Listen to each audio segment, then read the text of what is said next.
Hello, my name's Joanne James and welcome to another tutorial from the Crafty Owl.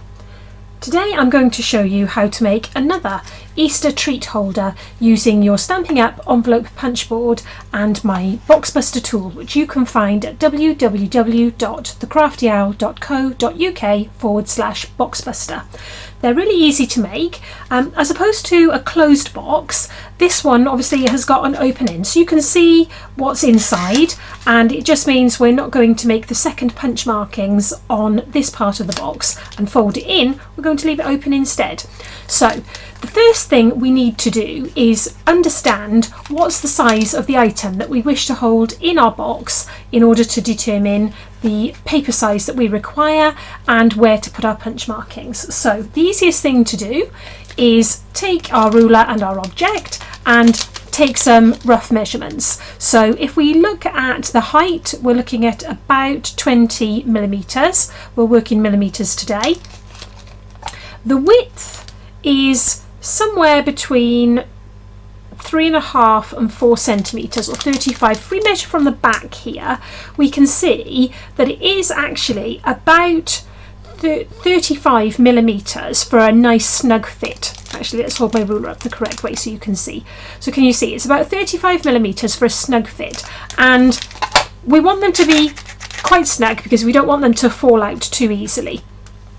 So we'll do 35 millimeters for our width, and then in terms of the depth of our box, well, the overall bunny measures about 110 millimeters or 11 centimeters, but because our box is open, that's not necessarily the height that we require for our box. We only need to go about halfway, because half of the contents will be concealed within the box and half will be outside. So we'll make the depth of our box 55 millimeters, and that should give us the a nice sort of snug fitting treat holder just like this one. So let's go to Boxbuster and find out what size paper we require and where we should make our punch markings to accommodate this chocolate bunny.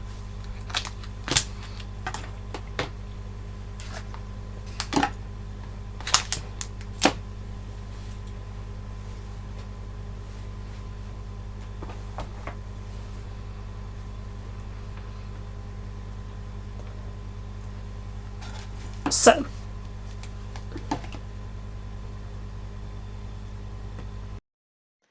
having measured the item that we wish to make our box for, we now need to use the Box Buster tool, which you can find at www.thecraftyowl.co.uk/boxbuster in order to find out what size paper we require and where we should make our first and second punch markings. So the first thing we need to do is select the appropriate unit of measurement. It defaults to millimeters, and we're using millimeters for our treat box today, so that's absolutely fine. We then need to input into the relevant sections the measurements that we took from our item.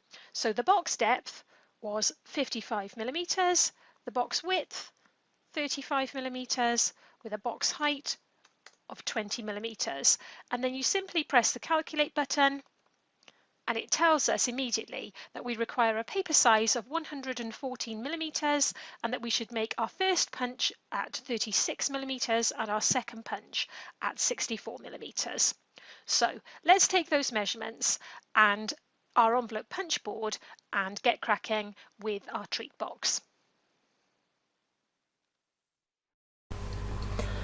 Boxbuster tells us that to make a treat holder of this size, so 55 millimeters deep by 35 millimeters wide by 20 millimeters high, we need to cut a piece of paper that measures 114 millimeters, that's 114 millimeters square, and we need to make our first punch marking at 36 millimeters and our second punch marking at 64 millimeters.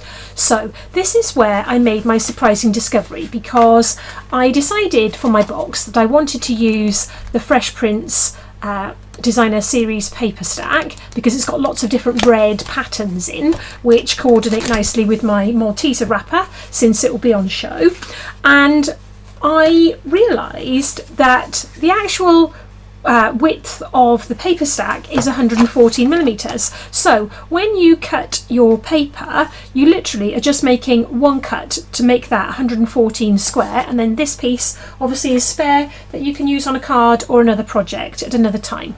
So having cut our piece of paper to 114 millimeters square, we're ready to make our punch and score markings. Now, as we mentioned previously, because we've got an open end here, we don't want the punch markings that come to this point. So we're going to follow a slightly different method. So with side one in place, we need to make the first alignment, so 36, we need to line up to 36 millimeters, which is just there, 36 millimeters on our board, but we're not going to punch, we're just going to score at this stage. Then we move along to our second marking, which is 64 millimeters, and this time we're going to both punch and score. Then we simply rotate our piece of paper through 180 degrees to side two, and this time we're going to punch and score on both our markings. So the first marking, 36 millimeters, punch and score, and the second marking, which is 64 millimeters, punch and score. So then we need to turn to the third side, and for the third side we're going to now line up to our previously made score lines, and for the first one we're going to punch it, but we're not going to make a score. And also for the second one we're not going to punch and score, because can you see, if I move that away, this is going to form the back of our box, because we've got our two punches here but not here nearer to the point. And then lastly, rotate again through 180 degrees as we always do for boxes, and on the fourth side line up your score lines with the little pointer on your board, punch and score. Move along to the next one, punch and score. And then you've got the basic outline of your box. Can you see there? And before we do anything else, we're just going to put our piece of paper into our corner rounder and round off all those corners. I often forget to do that, but it definitely adds to the overall finish.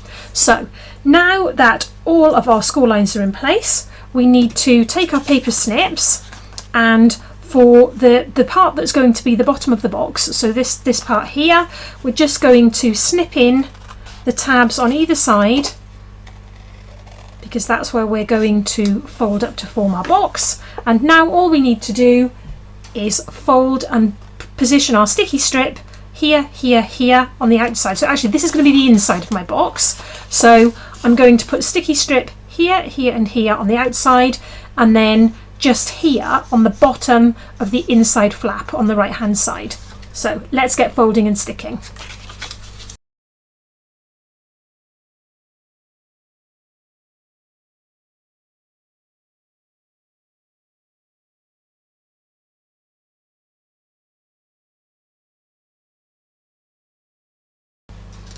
So having removed the surface of our sticky strip, we're ready to stick our box in place. So we literally fold up our bottom flaps, stick the sides in place, so making sure that we hold our box nice and square, like so.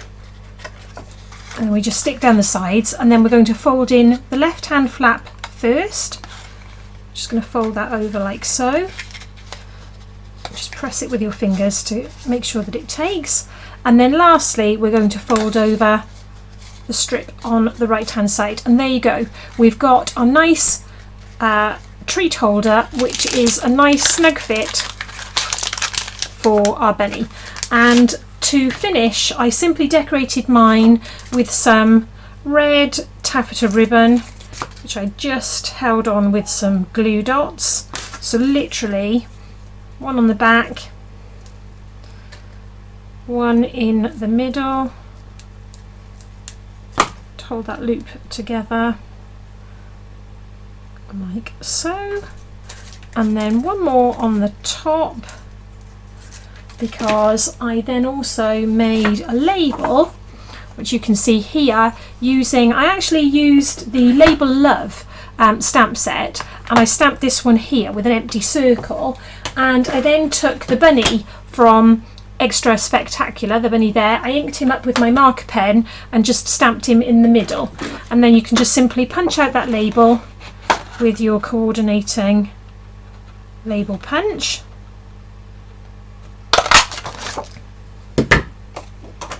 And attach that to your ribbon, let's put him the right way up, with your glue dots, and just pop that on the front of your box like so.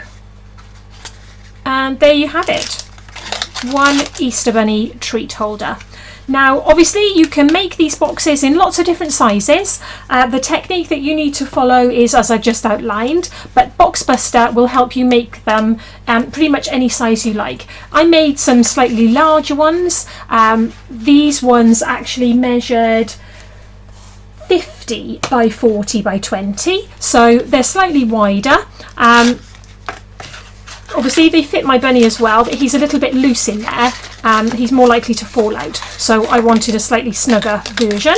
But it all depends on the size of the object that you want to go inside and what you measure up to. But you simply need to take those dimensions and pop them into the Boxbuster tool, and that will tell you exactly what size paper you need and where you should place your punch markings. So you can find Boxbuster at www.thecraftyowl.co.uk/Boxbuster. I hope you enjoyed this video tutorial. Thanks for watching. Look forward to seeing you next time.